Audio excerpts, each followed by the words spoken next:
Pembahasan soal UTBK TKA Fisika. Yuk langsung aja kita mulai videonya.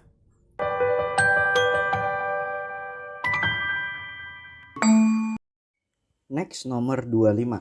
Sebuah balok es dengan massa 50 kg, massa 50 kg pada 0 derajat Celcius didorong di atas papan horizontal yang mempunyai suhu 0 derajat Celcius sejauh 21 meter. Berarti berarti suhunya itu ya 0 derajat Celcius dan esnya itu perpindahannya itu adalah sebesar 21 meter. Ternyata 25 gram es mencair karena gesekan. Berarti M cair gitu aja ya. Kita anggap sebagai 25 gram.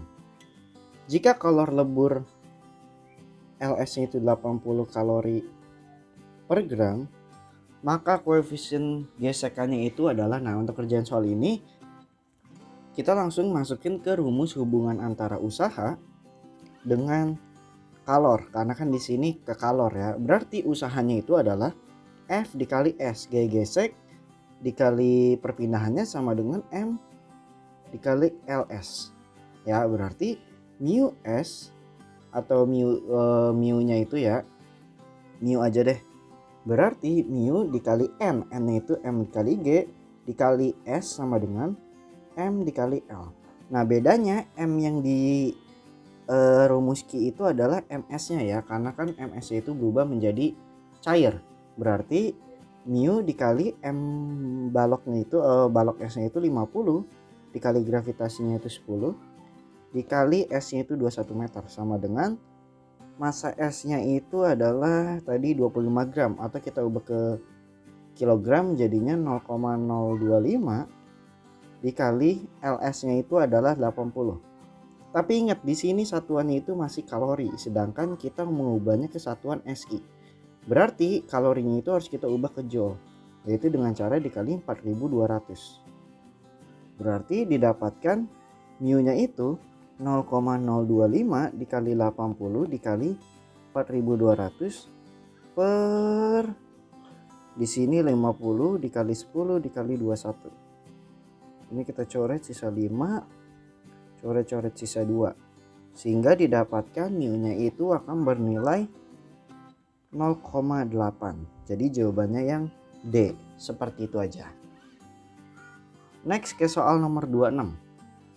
Sebuah balok 1 bermassa 0,1 kg diikat pada pegas dengan konstanta K. Kemudian balok 1 ditekan sejauh X dari posisi timbang, kemudian dilepaskan dari kondisi diam. Berarti masanya itu udah pasti 0,1 kg ya. Dengan konstantanya itu K. Setelah menempuh jarak setengah K dari posisi timbang, balok 1 bertumbukan dengan balok 2 yang identik. Berarti kita kasih highlight balok 1 bertumbukan dengan balok 2 yang identik dan diam, sehingga balok 1 diam dan balok 2 bergerak dengan kecepatan 3 meter per second.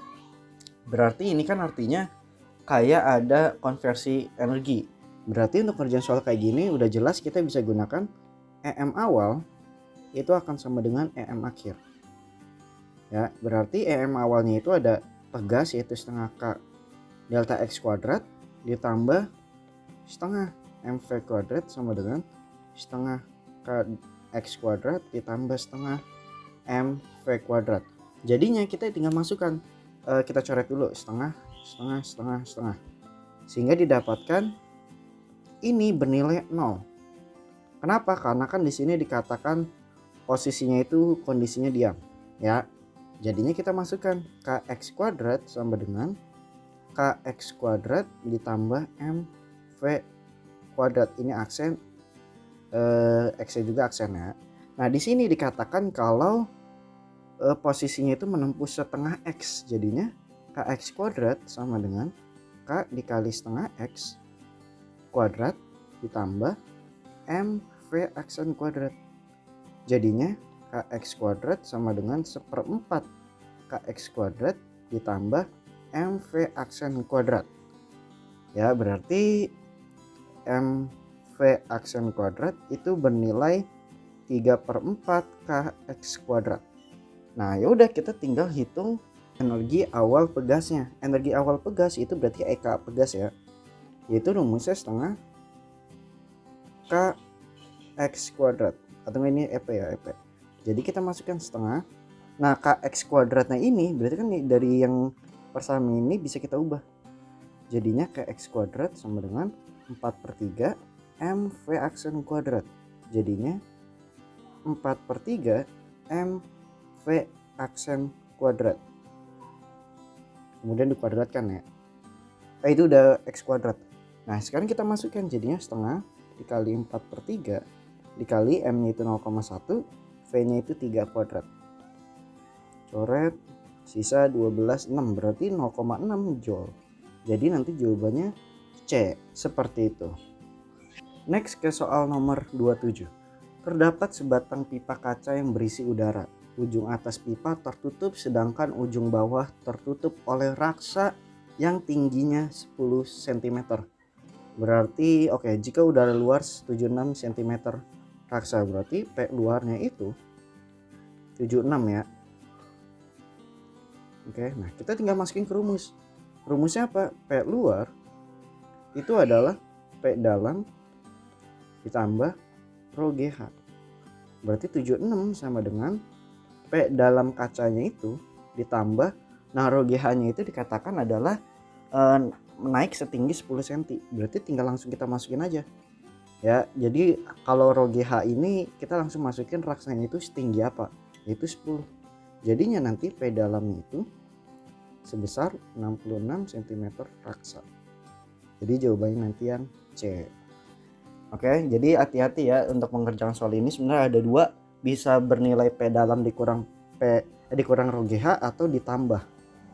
Jadi sesuai yang diketahui di soal. Next ke soal nomor 28. Pada suatu hari ketika cepat lambat bunyi sebesar 345, frekuensi dasar suatu pipa organa yang tertutup salah satu ujungnya adalah 220 Hz. Berarti frekuensi dasar itu 220 Hz dengan kecepatannya itu katanya 345. Jika nada atas kedua pipa ini panjangnya sama dengan nada atas pipa kedua ini, panjang gelombangnya sama dengan nada atas pipa ketiga terbuka. Berarti ini tertutup dan yang ini adalah terbuka. Ngerti ya maksud penulisannya? Kemudian yang ditanya adalah panjang pipanya itu berapa. Nah kalau ngerjain soal kayak gini berarti kita tentuin dulu panjang pipa masing-masing pipa organanya. Berarti pertama kita hitung yang tertutup dulu. Ya, berarti kita masukin untuk yang nada dasar, karena nada dasar itu udah diketahui nilainya itu 220. Berarti L sama dengan 1/4 lambda. 1/4 dikali V per F. 1/4 dikali V nya itu 345 per frekuensinya 220. Maka didapatkan L nya itu adalah 69/176 meter. Nah kemudian kita hitung untuk yang pipa organa tertutup tapi yang kedua. Ya, jadinya L sama dengan 5/4 lambda. Berarti dimasukkan. Kita nyari lambdanya ya, karena kan di sini yang ditulisannya itu lambda F2 sama dengan lambda F3. Berarti lambda sama dengan 4L/5. Jadinya 4 dikali 69/176 per 5. Sehingga didapatkan L-nya itu adalah lambdanya maksudnya, lambdanya itu didapatkan 69/220 meter. Ini adalah L tertutupnya, lambda tertutupnya Sekarang berarti kita hitung substitusin ke yang di sini. Jadinya bisa kita tuliskan kalau di yang terbukanya itu kan rumusnya itu L aksen sama dengan 2 lambda ya. Berarti L aksennya itu sama dengan 2 dikali lambdanya itu adalah 69/220. Karena kan lambdanya dikatakan sama, berarti L aksennya itu kita coret 110. Maka didapatkan 0,627 atau kita bulatkan jadinya 0,63 meter. Jadi nanti jawabannya yang D. Kalau ada pertanyaan terkait yang udah Mimin jelasin tadi, mungkin ada yang kurang jelas, kalian bisa tanya di kolom komentar, DM Instagram, atau tanya di grup diskusi. Sekian pembahasan untuk yang part 8, sampai jumpa di part 9-nya.